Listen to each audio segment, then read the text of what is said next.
Olá, vamos dar continuidade à nossa jornada. Hoje, capítulo 18.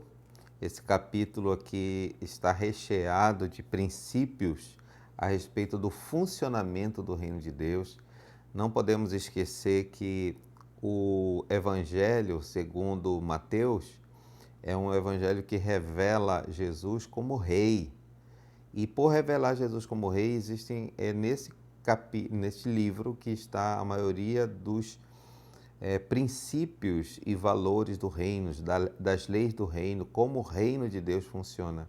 E por que nós devemos saber isso? Porque nós estamos vivendo no reino de Deus. Isso que é aquele que entra no reino, aquele que pelo novo nascimento participa do reino de Deus, vive no reino de Deus, ele precisa saber como o reino funciona, precisa saber de suas leis. E a título de comparação, é como se você fosse para um novo país. Você entra pela primeira vez naquele país, mas aí você não sabe as regras, não sabe as leis daquele país. E o que vai acontecer? Você vai ter prejuízos, né? Você não sabe como funcionam as leis de trânsito, como funcionam as leis de imigração, como funcionam as leis para você utilizar o sistema de saúde, e aí você vai ter muitos prejuízos, né? E não vai conseguir usufruir do melhor que aquele lugar pode te dar.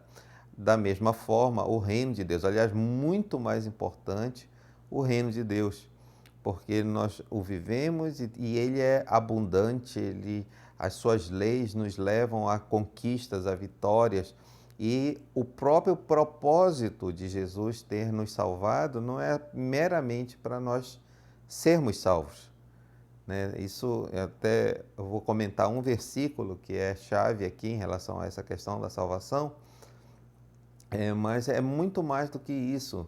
No reino, temos que cumprir um propósito de conquista para entregar naquele dia em que o nosso querido Jesus voltar, e entregar para Ele o fruto do nosso trabalho, a conquista, aquilo que nós alcançamos justamente no reino.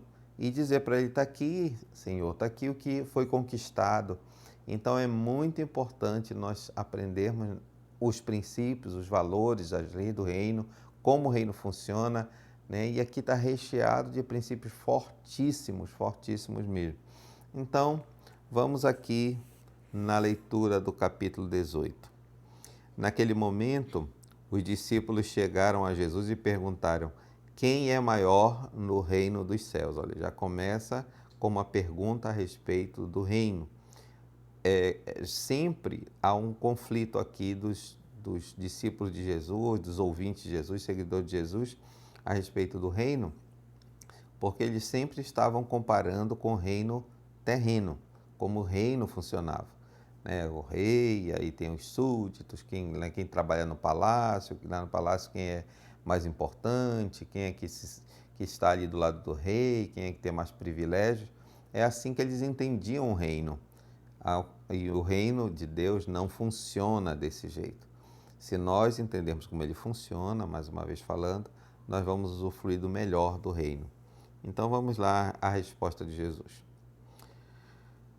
Chamando uma criança, colocou-o no meio deles e disse: eu lhes asseguro que, a não ser que vocês se convertam e se tornem como crianças, jamais entrarão no reino dos céus.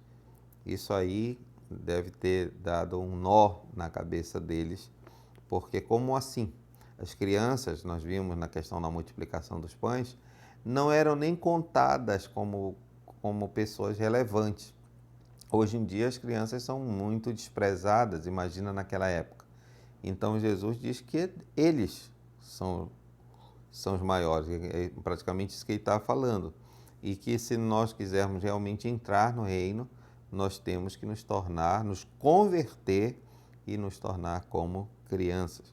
Portanto, quem se faz humilde como esta criança, este é o maior no reino dos céus, né? Subvertendo completamente qualquer entendimento humano que nós temos de privilégio, de quem está, quem é maior, quem é mais importante, geralmente não é o mais humilde, geralmente é o mais arrogante nos princípios humanos.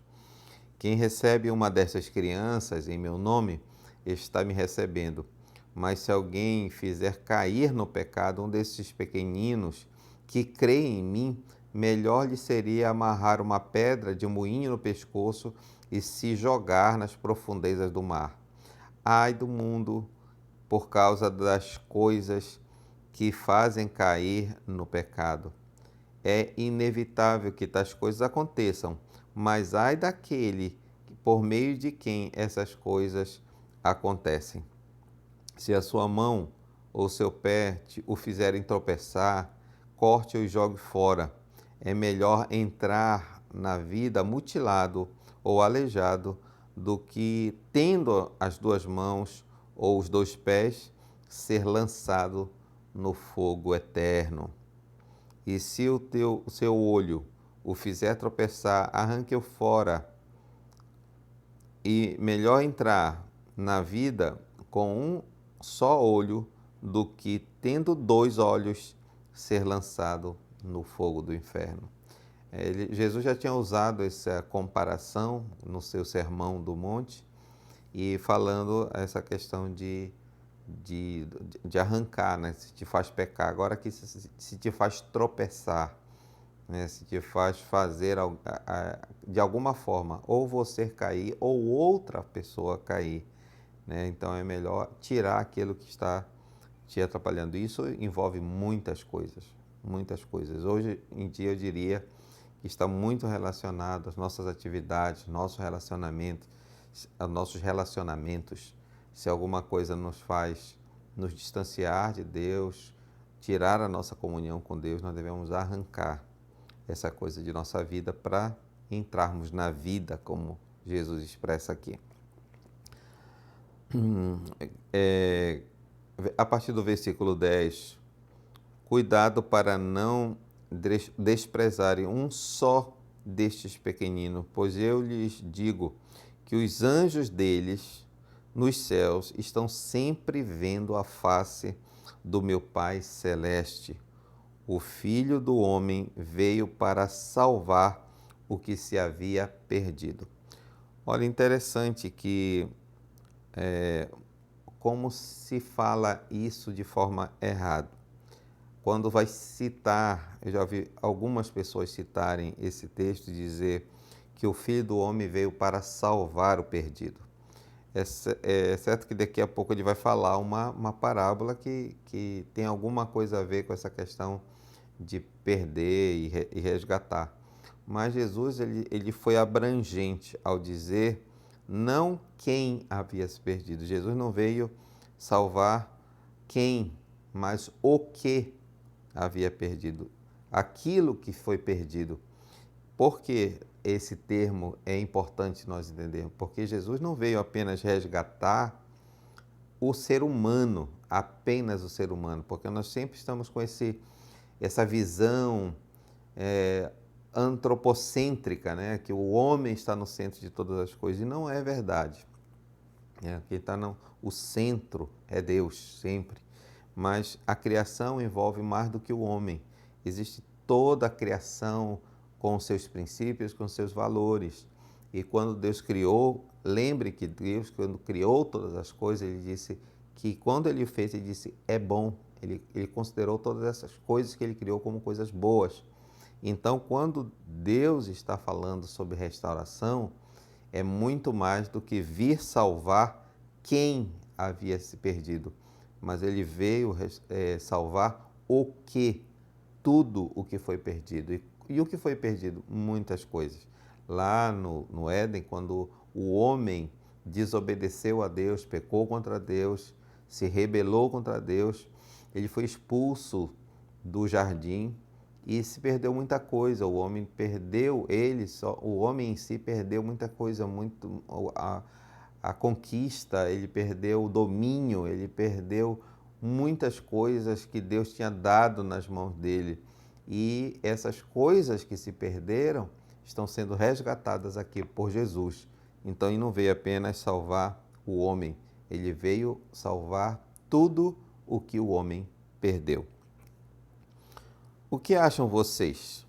Se alguém possui 100 ovelhas e uma delas se perde, não deixará as 99 nos montes, indo procurar a que se perdeu? E se conseguir encontrá-la, garanto-lhe que ele ficará mais contente com aquela ovelha do que com as 99 que não se perderam. Da mesma forma, o Pai de vocês, se referindo a Deus, o Pai que está nos céus, não quer que nenhum destes pequeninos se perca. Lembrando que ele está falando dentro do contexto ainda das crianças, mas envolve todo aquele que tem um coração humilde, ou seja, que é humilde como uma criança, que ele chama de pequeninos, e é no nosso raciocínio, é algo que não parece que não combina muito bem. Quando ele diz humildes, pequeninos, está se referindo aos que são maiores no reino. Versículo 15. Se o seu irmão pecar contra você, vá e a sós com ele, mostre-lhe o erro.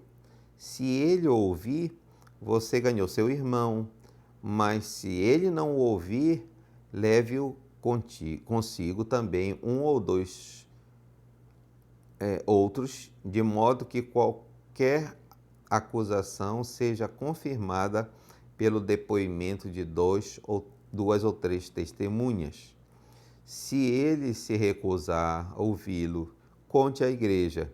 E se ele se recusar a ouvi-lo também à igreja, trate-o como pagão ou publicano. Digo-lhes a verdade: tudo o que vocês ligarem na terra terá sido ligado nos céus, e tudo o que vocês desligarem na terra terá sido desligado no céu. Também lhes digo que se dois de vocês concordarem na terra em qualquer assunto sobre o qual pedirem, isso lhes será feito por meu Pai que está nos céus. Pois onde se reunirem 2 ou 3 em meu nome, ali eu estou no meio deles. Interessante, aqui parece que são vários assuntos misturados, mas o princípio é o mesmo. É o princípio da concordância do testemunho, onde 2 ou 3 testemunhas concordam na sua versão da história, e aí Jesus aproveita para dizer que também se 2 ou 3 pessoas concordam a respeito de qualquer coisa na terra, isso será feito. E Jesus então acrescenta esse princípio, que é o mesmo princípio, aplica isso à oração, ao pedido, né? Quando 2 ou 3 pessoas concordam e pedem a mesma coisa, isso será feito. Então, por quê? Porque o Pai dos céus vai atender quando há essa unidade, quando há essa concordância. Talvez muitas coisas que nós não conseguimos conquistar como igreja é pela falta de concordância, né? Então, enquanto existe um grupo querendo uma coisa, outro grupo está querendo outra, e esse conflito de falta de concordância faz com que as coisas não se concretizem. Interessante que esse princípio também é usado nas leis humanas, onde precisa que 2 testemunhas digam a mesma coisa para que o juiz possa considerar aquilo como um veredito, alguma coisa realmente a ser considerada. Mas dentro disso aqui, Jesus está falando também dessa questão se alguém cometeu um erro, cometeu um pecado contra você, ou está em erro.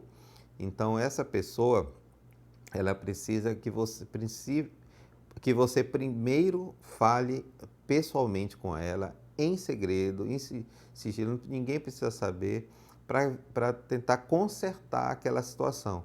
Se esta pessoa não se corrigir, aí leva uma testemunha, 2 testemunhas, para que essas 2 testemunhas, né, possam ver aquilo que foi feito, para tentar que a pessoa volte atrás, corrija o seu erro. E se isso não acontecer, leve à igreja. Igreja é a instituição que tem autoridade, não só autoridade no sentido de sentido religioso, mas também no sentido de decisão a respeito das coisas. A igreja aqui, muitas vezes, está se falando no conceito grego, mas da forma como era usado pelo governo romano, que a igreja era um grupo de pessoas que decidiam o futuro da cidade, não tinha nada a ver com religião. Jesus é que diz minha igreja, eu vou fazer agora a minha igreja. Essa aqui, igreja que está se referindo, não é a igreja no sentido religioso, mas no sentido jurídico. E muita gente confunde isso aqui pensando que é levar aos irmãos, né? No sentido de, leva a igreja. Não, está falando aqui de um termo jurídico, quer dizer, leve as autoridades para que essas decidam.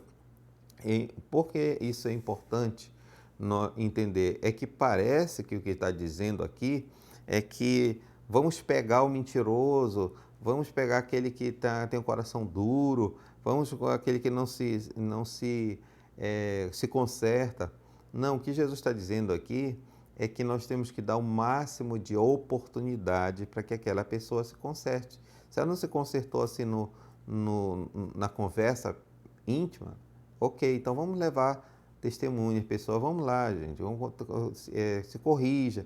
E aqui Jesus está falando sobre esse princípio, não para condenar a pessoa, mas para fazer o máximo para que aquela pessoa se conserte, para que aquela pessoa esteja dentro dos princípios e dos valores do próprio Deus. Vamos prosseguir então. A parábola do servo impiedoso é outro princípio do funcionamento do reino. Então Pedro aproximou-se de Jesus e perguntou: Senhor, quantas vezes deverei perdoar o meu irmão quando ele pecar contra mim? Porque Jesus estava falando de alguém que cometeu um erro. Agora ele está perguntando: e quando alguém um erro contra você? Aí ele disse: tá, enquanto quando for lidar com essa pessoa, até quantas vezes eu posso perdoar? Até 7 vezes? Jesus respondeu: eu lhe digo, não até 7, mas até 70 vezes 7. Esse termo, alguns estudiosos dizem que não é como se ele estivesse dizendo infinitamente, né? Porque o 7 ele sempre tem esse sentido de completude, né? De perfeição, de número perfeito. Então, quando está falando 70 vezes 7, ou em outras traduções aqui de alguns manuscritos que fala 77, mas está fazendo que expressão? Infinitamente, né? Você sempre deve perdoar o erro que um irmão comete com você. Isso não quer dizer que não precisa ter uma correção, mas o perdão deve ser sempre liberado. Por isso o reino dos céus, olha só, por isso o reino dos céus é como o rei que desejava acertar as contas com seus servos.